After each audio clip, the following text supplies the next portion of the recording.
अवैध खनन पर पूर्ण रूप से प्रतिबंध लगाने के लिए रांची जिले के उपायुक्त ने सभी पदाधिकारी के साथ बैठकर एक सख्त निर्देश दिया था कि नदी से अवैध बालू खनन के ऊपर रोक लगाया जाए।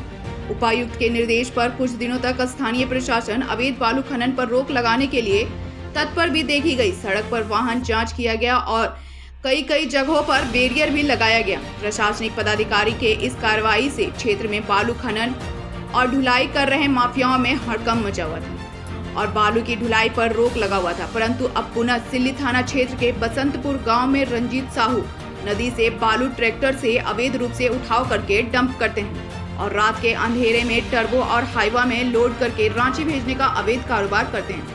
बसंतपुर के ग्रामीणों का कहना है कि आज बालू का अवैध रूप से उठाव कर रहे हैं। इसका विरोध करने पर रंजीत साहू के बेटा विवेक साहू महिलाओं को ट्रैक्टर से कुचलने का प्रयास किया और ट्रैक्टर लेकर भाग गया।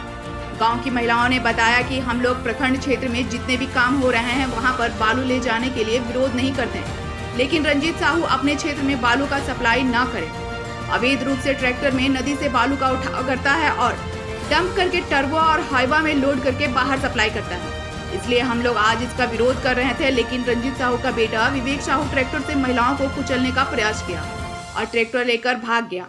हम लोग इससे पहले भी लिखित शिकायत राहे अंचल अधिकारी के पास किए हैं, फिर भी रंजीत साहू आदेश का पालन नहीं करते और अवैध रूप से बालू का खनन करके बाहर भेजने का कारोबार करते हैं। राहे प्रखंड क्षेत्र में 1500 आवास आस पास हुआ है। अगर बालू माफिया बाहर सप्लाई करेंगे तो नदी में बालू नहीं बचेगा और गरीब लोग ज्यादा कीमत पर बालू खरीदने के आवाज नहीं बना पाएंगे। इसलिए नदी का बालू बाहर भेजना बंद होना चाहिए, नहीं तो हम लोग जिला में जाकर खनन विभाग और डीसी को आवेदन देकर इसकी शिकायत करेंगे। हम लोग क्या करेगा, जेल न घुसाइएगा। हम लोग को सीओ भी किने हैं बोल रहा है, सीओ को भी हम लोग खरीदे हैं बोला है। आप लोग ये जो अवैध कारोबार है बालू का हो रहा है, हाँ। उसका एप्लीकेशन दिए हैं कहीं? एप्लीकेशन सीओ को दिए हैं। सीओ दिए हैं तो शायद सीओ आए थे आप लोग के यहाँ? सीओ आए थे। सीओ किसी हम लोग को महिला को सूचना किसी को नहीं किया और बालू गाड़ी भी वहाँ नदी ले गया था और हम लोग का पता भी नहीं लगा और सीओ भी चला गया और गाड़ी वाला भी गाड़ी लेके घर आ गया बालू लेके।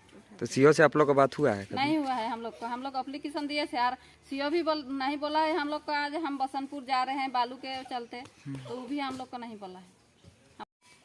मतलब बालू रोकने का मकसद यही है कि रोकने नहीं है, हाँ, बालू रोकते नहीं है बल्कि डंप होकर बाहर मत जाए।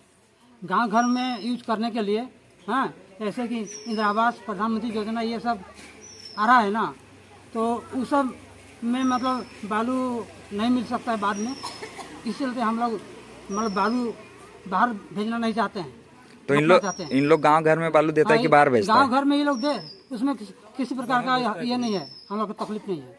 लेकिन ये लोग जो डंप करके बाहर भेजते हैं ना, उसी में हम लोग को अखरता है। हम लोग काम करेंगे कौन बालू से? बालू ये नहीं रहेगा। यहाँ का जो रोड़ा ये गिट्टी ये है, उससे काम तो नहीं हो सकता है। इसीलिए हम लोग बालू रोकने का ये है और महिला लोग विशेष करके लोग रोकती है ना, वही चलते मतलब ये कर रहे हैं।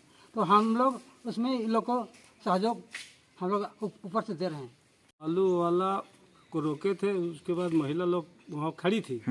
उसके बाद उधर से एक तो खाली मैंने पानी टैंकर लाया और महिला को मैंने साइड हो गया, नहीं तो कुचल देता, लेकिन उन लोग साइड होकर के ट्रैक्टर को ले भगाया और बोला कि जा जो करना है सो करो, जेल देना है, चाहे थाना करना है, केस करना है, जो भी करना है वो अपने कर लो, हम अपने देख लेंगे।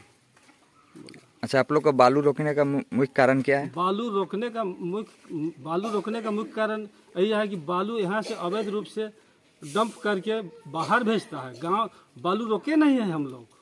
बालू गांव घर पंचायत में पूरा दे दे, इसमें कोई ये नहीं है, लेकिन यहाँ का बालू बाहर नहीं भेजना है, यही सबों का कहना है। तो इन लोग बाहर भेजता है? बाहर भेजता है। डेली रात को मैंने क्या बोलते हैं वो बड़ा जेसीबी आता है और हाइवा आता है और ट्रैक्टर रात भर इन लोग का ही धंधा है।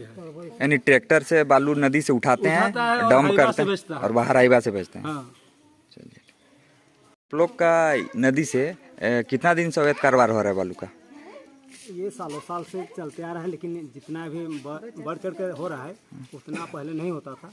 लेकिन जब से इन लोग ट्रबो और हाइवा को मंगाते हैं और बाहर डंप करते हैं, अभी बहुत बाजार लगा दिया है। और देख रहे हैं कि पुल पुलिया, नीचे का पुल पुलिया धंस गया, कांची नदी का पुल पुलिया ही बालू उठाव के चलते धंस गया है।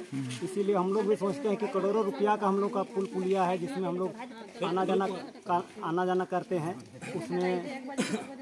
उसमें ही करते हैं। साथ में यहाँ के जितने बच्चे आदिवासी हरिजन तबके के लड़के हैं पढ़ने वाले, सबको वहाँ पर उठाते हैं। लेबर जितने भी करते हैं, जितने बाल श्रमिक हैं, ये इन लोगों का भी ज़िंदगी बर्बाद हो रहा है। और इन लोगों का कहना है कि हम लोग उन लोगों को पालते हैं, रोजी रोटी चलवाते हैं, तो हम लोगों का कहना है कि बच्चे भी बर्बाद ना हो, पुल पुलिया भी ख़राब ना हो।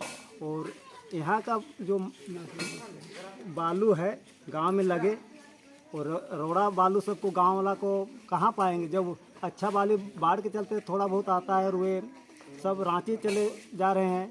और हम लोग का जब काम होगा तो रोड़ा बालू से हम लोग को बहुत मेहनत करना पड़ता है। इसीलिए हम लोग गांव वाला और महिला समिति और जितने भी गांव वाले हैं, उन लोगों का कहना है कि हम लोग को जो अच्छा बालू बाहर जा रहा है वे रोका जाए। और यहाँ पर पीएम आवास में पूरा पंचायत में हम लोग देख रहे हैं, लिस्ट में 900 के लगभग पीएम आवास गरीब आदमी के लिए है। सबके घर में 5-6 ट्रैक्टर बालू की ज़रूरत है, लेकिन अगर 5-6 ट्रैक्टर नहीं बचेगा तो हम लोग उतना घर कहाँ से बना पाएंगे। इसीलिए गांव वाला का विचार है, लेकिन गाड़ी वाला ये अवैध मिला जुला भगत से थाना को भी हम लोग ये किए हैं, सीओ को भी। 2-4 दिन पहले की बात है कि यहाँ पर सीओ साहब आए सुबह लगभग 8 बजे, प्रमुख साहब हमारे गांव के ही हैं, वे भी पहुंच गए और गाड़ी रोके हुए गाड़ी को बालू लदे ट्रक को वे छोड़ करके अपने क्या रुफा दफा किया, वे हम लोग नहीं बोल पा रहे हैं। और जब से वे चले गए हैं तब से इधर बालू का गाड़ी इतना उठाई हो रहा है कि देख करके ग्रामीण सोचे कि भाई इस रफ्तार से अगर उठेगा गाड़ी तो हम लोग का नदी भी नहीं बचेगा, प्लस पुल पुलिया भी ख़त्म होगा। और हमारे महिला को उल्टा सब आगे खड़ा हुए थे ट्रैक्टर के आगे, तो उसका लड़का एक टैंकर लेके आया किधर से, और वहाँ पर 2-4 महिलाएं खड़ा थी, उसके ऊपर चढ़ गया गाड़ी। तो हम लोग डर से भाग गए लोग। तो उसके बाद ये गाड़ी से वो गाड़ी गया, उसके बाद पीछे हम लोग बोले साइड कर रहा होगा गाड़ी, पीछे साइड से वो लेके भाग गया। तो ये बालू आप लोग क्यों रोकना चाह रहे हैं? बालू रोकना चाह रहे हैं क्योंकि हम लोग का बहुत यहाँ क्षति हो रहा है। जब पहले हम लोग का नदी जैसा था उससे दुगुना माने ख़राब हो गया है।